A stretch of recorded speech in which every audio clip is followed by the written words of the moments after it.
This is going to be a quick instructional video on commands. So lots and lots of students are having problems figuring out what a command is. So a command is a verse, a sentence where the writer tells his readers to do something. All right, so we're looking at, here we go. Here's a verse. Okay, so this verse, I'm going to copy it and I'm going to not put it there. I'm going to put it here. All right. It was for free. Whoops, not T was for freedom. It was for freedom that Christ set us free. Therefore, keep standing firm and do not be subject again to a yoke of slavery. All right. So we have three sort of like mini sentences. Okay. These can all be sentences by themselves, can't they? It was for freedom that Christ set us free. That's sentence 1. Therefore, keep standing firm. That's sentence 2. And do not be subject again to a yoke of slavery. That's sentence 3. Now look at these 3 sentences. Which one of these is a command? Well, a command is when a sentence, the writer tells the readers to do something or to stop doing something. So the first sentence, is he telling us to do something or to stop doing something? Not directly, no, he's not. It was for freedom that Christ set us free. That's information. Therefore, keep standing firm. Is he telling us to do something or to stop doing something? Well, yeah, it's a direct command.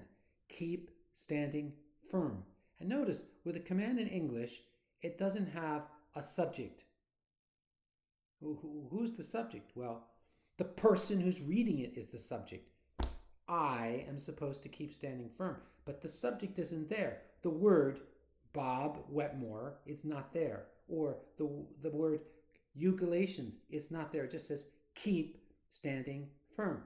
In English, when you just have the word by itself and you don't have the person's name with it, that's how you do a command. So that's how there might be other ways to do, other times when you don't have the person's name there or you there or a pronoun or something. But here's keep standing firm. That's a command. It's specifically saying keep standing firm. And then verse 3, and do not be subject again to a yoke of slavery. Is that a command? Well, is there a word there like you or me or he or Bob Wetmore or whatever? Is it? No, there isn't. It just says do not be subject. So is this something that's telling what to do? No, but it is telling me what not to do. So sentence 2 and sentence 3 are both commands. Let's go to the next verse, all right?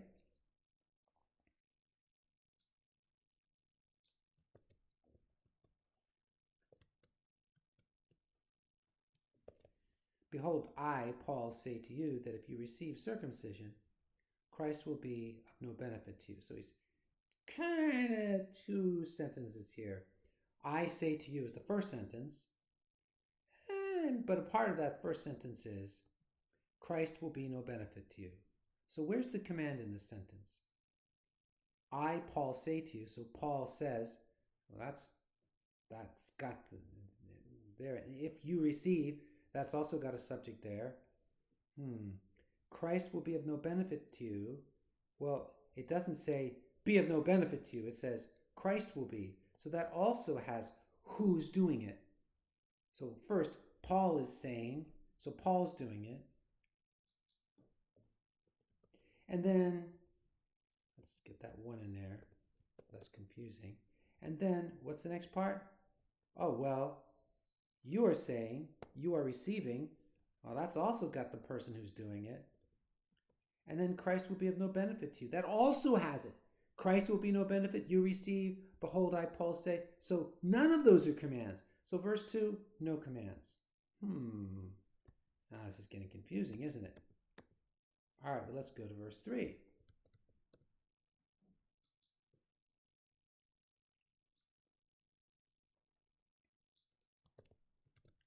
Okay? Verse 3.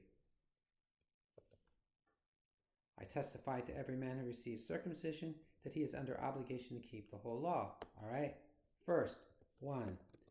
I testify again to every man who receives circumcision. Well, the verb is testify, and who's doing it? I'm doing it. I testify. That's not a command. All right? Next one. That he is under obligation to keep the whole law. Is that a command? No. Why? He is under obligation. There's no command there. It's implied, but it's not a command. A command would be under obligation to keep the whole law. But it doesn't say that. And notice if I said be under obligation, I wouldn't say he is under obligation. I would say be under obligation. See the difference? So that's how you figure it out. There are no commands in that verse either. Let's look at the next verse because this is just getting way too fun.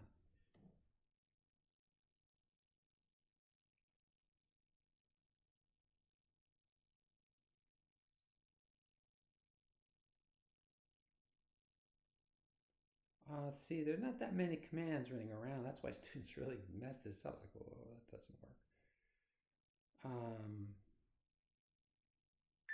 I'll do one more.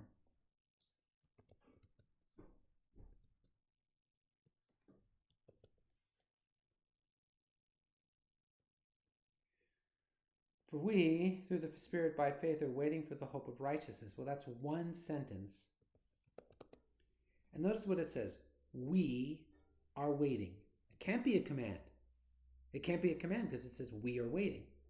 So you see how this works now?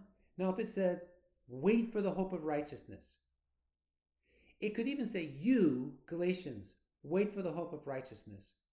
But it's still a command because if you take away the you, Galatians, if I say this says we through the Spirit by faith are waiting. Okay, that's not a command. We are waiting. Now, let me just take away the we, okay? Through the Spirit by faith are waiting. What are waiting? Wait a minute, let's do it again. Take away the we. I'll take it away because otherwise you don't know what I'm talking about. There we go, it's gone. Through the Spirit by faith are waiting for the hope of righteousness. That makes no sense. But what if we change this to, let's turn it into a command. Okay, now look at this command. Through the Spirit by faith, wait for the hope of righteousness. I'm going to change it a little bit. You Galatians. Through the Spirit by faith, wait for the hope of righteousness. Now that's still a command. Now the words you Galatians are there, so that is the subject. It's true. But you know what? You Galatians, through Spirit by faith, wait for the hope of righteousness. I'm going to take that out. Through the Spirit by faith, wait for the hope of righteousness. It's still a command. The sentence makes perfect sense with the word Galatians or not. It just still makes sense. All right? Okay, I'm going to change it back into a non. We, through the Spirit, wait for the hope of righteousness.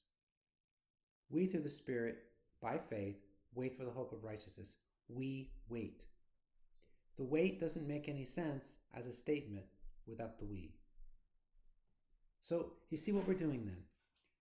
What we're doing is we're learning how to do a command. A command is going to be something that tells you to do something, and if it does that, you just need the command, the verb. You don't need the who is doing it, okay? I hope this makes sense to you. I really do, because lots and lots of students are getting this wrong. Okay, God bless.